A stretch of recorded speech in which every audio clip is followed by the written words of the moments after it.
Premier Doug Ford wasn't available for questions at Queen's Park the day after his government released the receipts for the sale and purchase of his private jet. So the government did sell the $28.9 million jet back to Bombardier, but the documents show taxpayers are on the hook almost $200,000. The additional expenses include almost $140,000 in aircraft management services, almost $34,000 for expert aviation legal services, and almost $18,000 for aviation acquisition support. Today, opposition parties called on the Premier to pay taxpayers back out of his own pocket. The Premier is so entitled that even after spending over $30 million from the people's pockets, he doesn't think that he owes them the truth.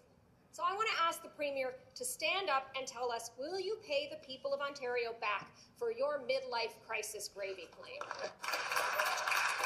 Speaker, while the opposition likes to talk down the Ontario economy, the Ontario people, and the Ontario workers, we know that our businesses here in Ontario, they are resilient. Does this Premier have absolutely no respect for the taxpayers' dollars?